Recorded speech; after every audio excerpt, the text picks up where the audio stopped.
बोलना सीखने से पहले ही तुम्हारा माइंड लिखा जा रहा था। हर मुस्कुराहट जो मिली, हर खामोशी जो लगी, हर टोन जिसने तुम्हें थोड़ा इरिटेट किया, तुम्हारी कहानी का हिस्सा बन गई।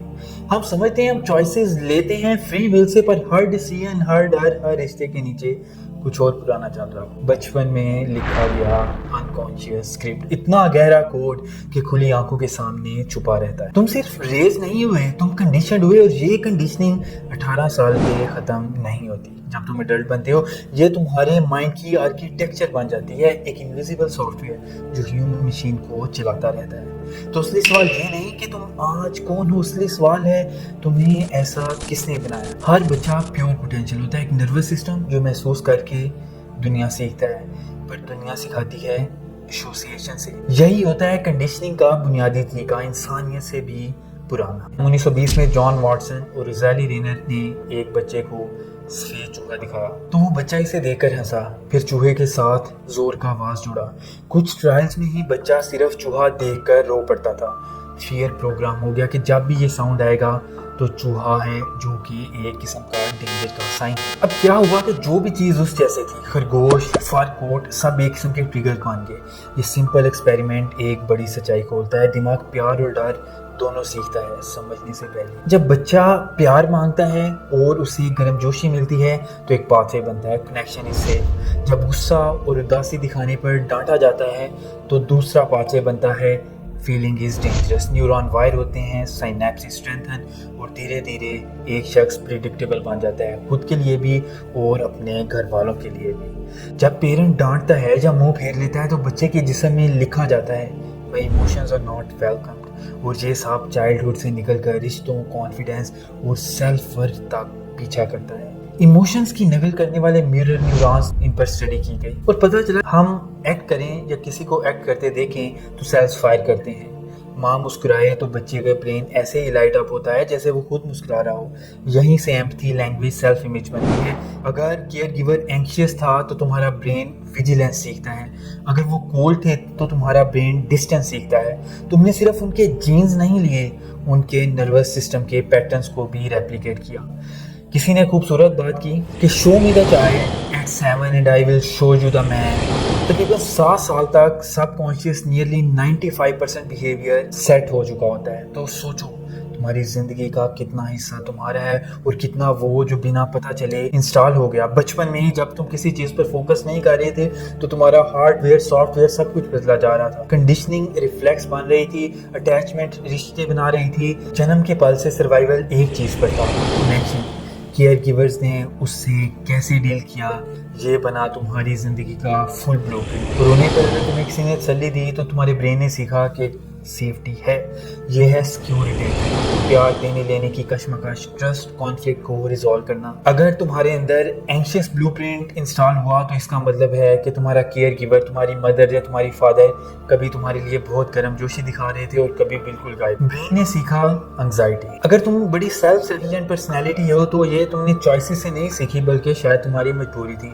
तुमने वॉल्स बनाए जिसे तुमने इंडिपेंडेंस बोला, जिसे हम अवॉइडेंट अटैचमेंट स्टाइल भी कहते हैं। ऐसा जैसे कि तुम बाहर से तो बहुत स्ट्रांग हो लेकिन अंदर से डिपेंडेंस का डर है कि मुझे जरूरत पड़ेगी किसी की, किसी पर मैं डिपेंडेंट होऊंगा और मैं इनसफिशिएंट। और अगर एडल्टहुड में तुम्हारा माइंड डिसऑर्गेनाइज्ड है तो इसका मतलब है कि तुम्हें प्यार मिल रहा था एक उसी शख्स से जिससे तुम्हें फियर भी मिल रहा था। कंफर्ट का सोर्स ही एक किस्म का पेन का सोर्स था, सिस्टम को कोहेरेंस कभी नहीं मिला, और ये तुम डिसऑर्गेनाइज्ड अटैचमेंट स्टाइल की तरफ चलेगे और ये तुम्हारी पूरी लाइफ को अफेक्ट करेगा। इसी तरह बायोलॉजी ऑफ बॉन्डिंग भी बचपन में ही तुम्हें इंस्टॉल हुई। ये सिर्फ एहसास नहीं, न्यूरोकेमिस्ट्री है। अगर तुम्हें सेफ्टी मिली तो ऑक्सीटोसिन, रिजेक्शन थी तो cortisol, limbic system pattern store करता गया।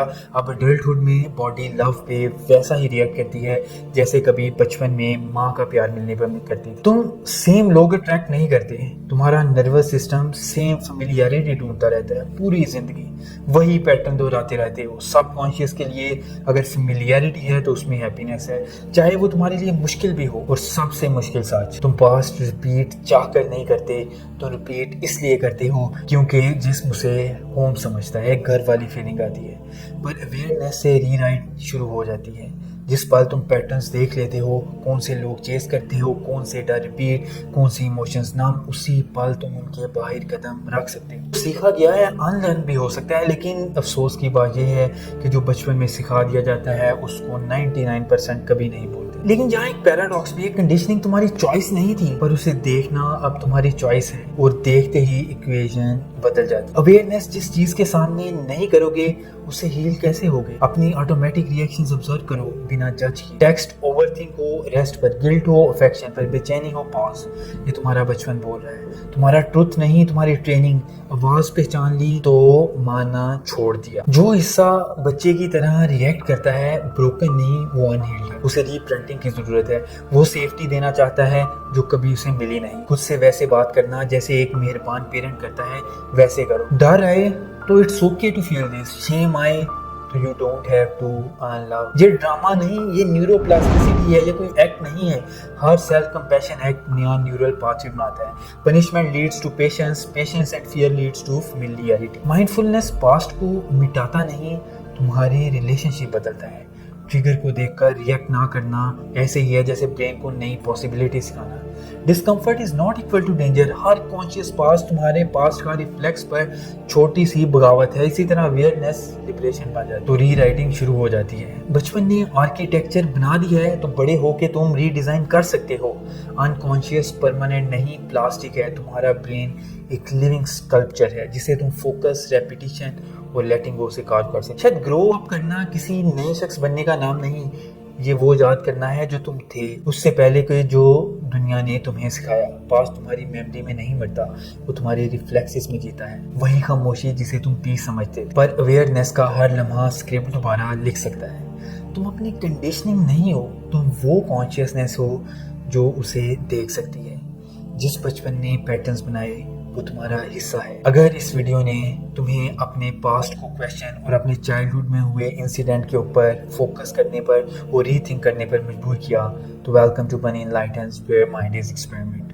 If you like this video, please subscribe to our channel. We will meet in the next video. Till then, keep learning, keep shining.